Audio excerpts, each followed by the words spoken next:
night at exactly 12 a.m. There was a knock on the door. It was always the same. 3 slow knocks, a short pause, and then 2 more. Anyone who heard it could never forget the sound. It was calm, steady, and somehow patient. As if whoever was outside knew they would eventually be let in. Miriam was the first to notice it. One quiet night, she was lying in bed, unable to sleep, when the sound came. Knock, knock, knock. She sat up slowly, her eyes wide in the dark. Then came the pause, followed by knock, knock. She listened carefully, waiting for footsteps or voices, but there was nothing. The house stayed completely silent, like the world itself was holding its breath. The next morning, she told her parents, but they didn't believe her. They said it was just the house making old noises, or maybe a dream that felt real. Miriam tried to believe them, but deep inside she knew what she heard. That night she stayed awake again, watching the clock carefully. When it turned to 12 a.m., the knocking returned, exactly the same as before. But this time, after the final knock, she heard something new, a soft, quiet laugh coming from outside. On the third night, she told her older brother Hassan. At first, he laughed and teased her, but when he saw how serious she was, he agreed to stay awake with her. They sat together in the dark living room, staring at the front door. The seconds felt slow and heavy. When the clock reached 12:03, the knocking came again. This time Hassan heard it too. His smile faded, and both of them sat frozen in fear. Then the soft laugh returned, followed by a whisper that made their blood run cold. "Let me in." The next night, Hassan decided he would open the door if the knocking came again. Miriam begged him not to, but he wanted to prove there was nothing to fear. As midnight passed and the clock reached 12 a.m., the knocking echoed through the house again. Slowly, Hassan stood up and walked toward the door. His hand trembled as he reached for the handle.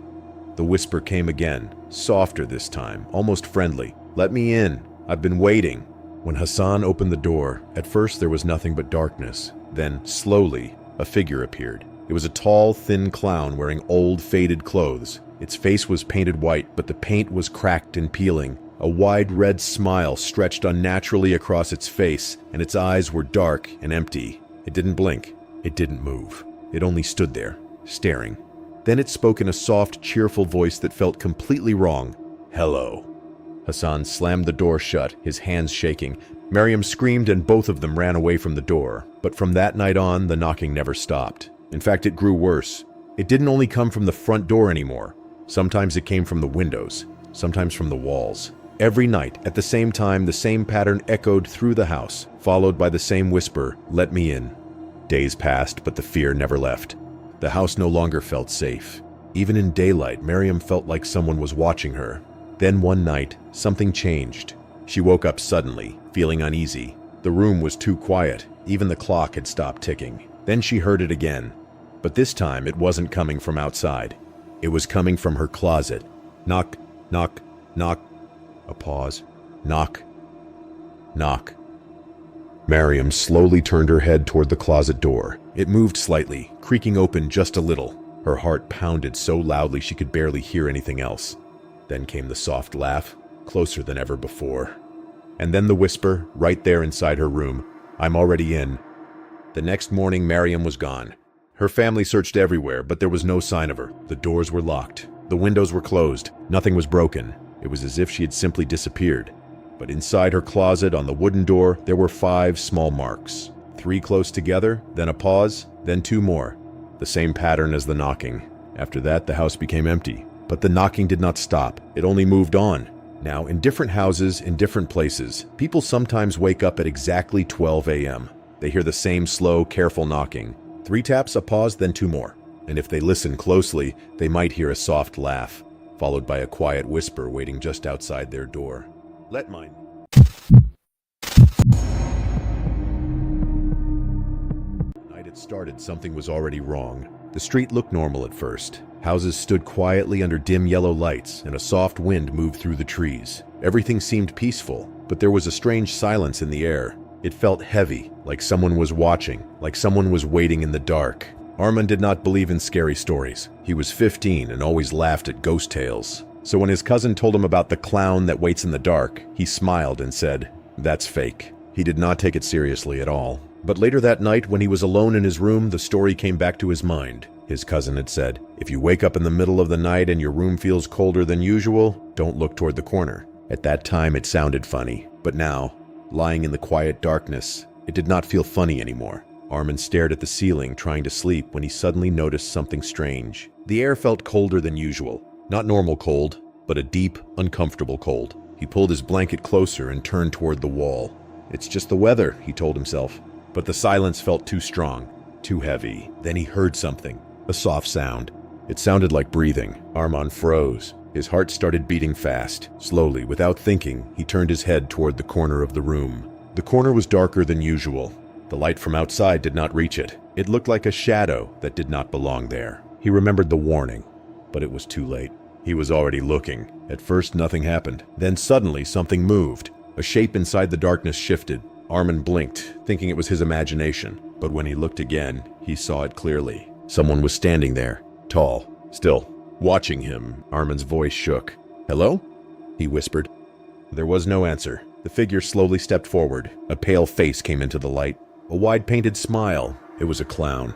Its eyes were dark and empty, and its smile looked too wide to be real. Armin tried to scream, but no sound came out. The clown tilted its head and stared at him. Then it whispered softly, "You looked." Armin could not move. The clown took another step closer. "I was waiting," it said. Its voice sounded playful, but something inside it felt very wrong. "Please, go away," Armin said quietly. The clown smiled even wider. "I can't," it said. "You saw me. Now I stay." The room became even colder. Armin tried to move his hand toward the light switch, but his body felt frozen. The clown kept coming closer, step by step, slowly and calmly. "Why are you here?" Armin asked. The clown leaned closer and said, "Because someone looked before you." Then suddenly, the clown looked behind Armin. Its smile grew even bigger, as if it saw something else in the room. Armin felt a deep fear. Slowly, he turned his head to look behind him. There was nothing there, just the wall. But when he turned back, the clown was right beside his bed. Its face was only inches away. "You shouldn't have looked," it whispered. Armin shut his eyes tightly. "Go away, go away," he kept saying again and again. After a few seconds, everything became silent. Slowly, he opened his eyes. The corner was empty. The clown was gone. He quickly got up and turned on the lights. Everything looked normal again. No shadow, no cold feeling, nothing. "It was just a dream," he said to himself, trying to calm down. The next morning, everything felt fine. The sunlight filled his room and the fear slowly went away. But then he noticed something on the wall near the corner. There were words written in red. "You looked again." That night, when the lights went off, the corner was waiting.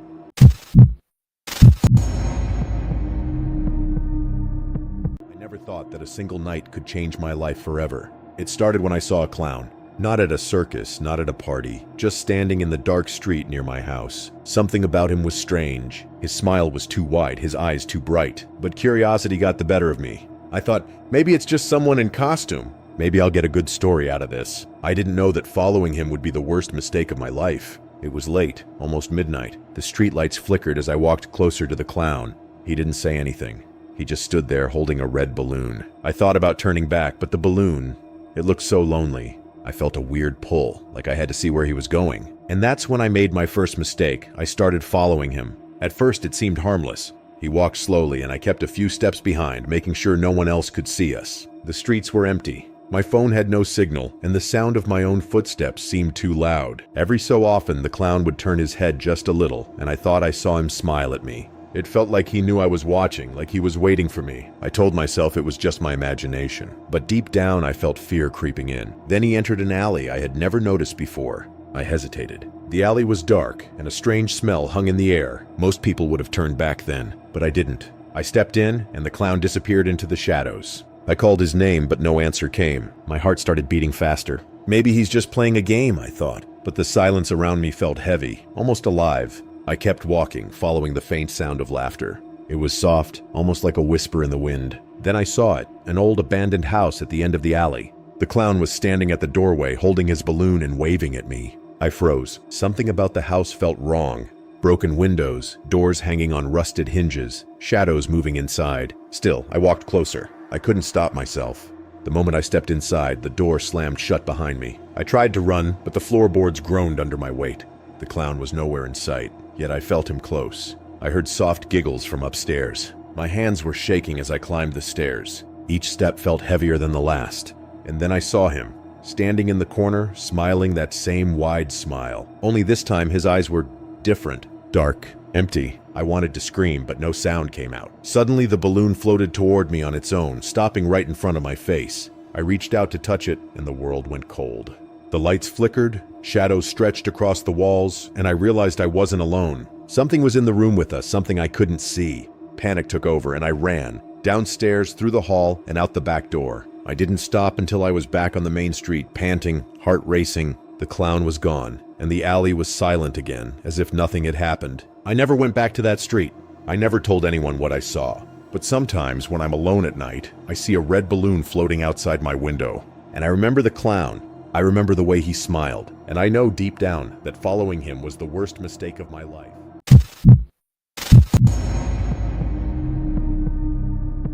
We thought it was a prank, until the clown moved. We thought it was a prank. At first it seemed harmless. A clown poster taped to our school's front door. Bright red nose, big smile, oversized shoes. Whoever did this has too much free time, my friend Mia laughed. I shrugged, thinking the same. Clowns weren't scary, right?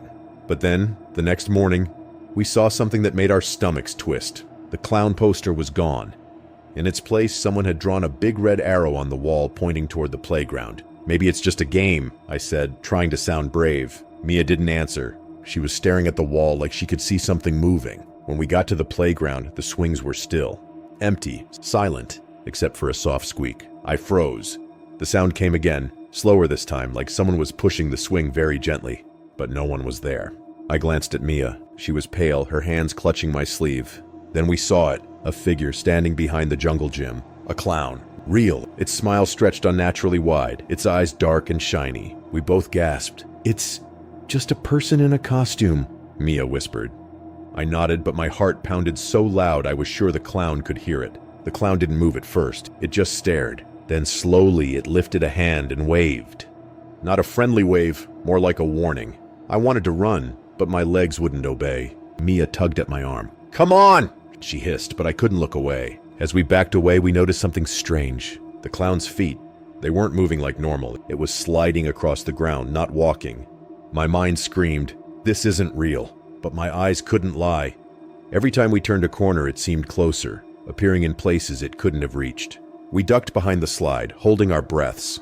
I could hear it laughing then, not a normal laugh. High, sharp, echoing. It bounced off the walls of the empty playground, making me shiver. Mia whispered, "We need to tell someone." But who would believe us? A moving clown with a permanent smile? It sounded insane even to us. Then it stopped, completely. Silent. My chest heaved as I tried to calm down. I peeked over the slide. It was gone. I let out a shaky laugh, thinking maybe we had imagined it, but then a cold wind brushed my neck, and I froze. When I looked up, the clown was right in front of us, just inches away. I screamed. Mia screamed. We ran like never before, out of the playground, past the swings and through the empty hallways. Every door we passed, every corner we turned, I thought we had escaped. But the clown kept appearing, always where we didn't expect. Always smiling, always sliding, never walking. Finally, we reached the principal's office. I slammed the door and bolted the lock.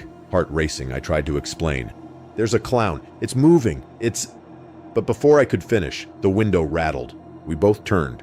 Outside on the lawn, the clown stood perfectly still, just watching us. The arrow from the wall poster was drawn again, this time in chalk on the grass, pointing straight at the school. We never went back to that playground. No one believed us. Everyone thought it was a prank, a joke, even after the strange arrows appeared. But every night, when the wind is just right, I can swear I hear soft squeaks and a quiet, echoing laugh, and a sliding shuffle across the floor. We thought it was a prank. We were wrong.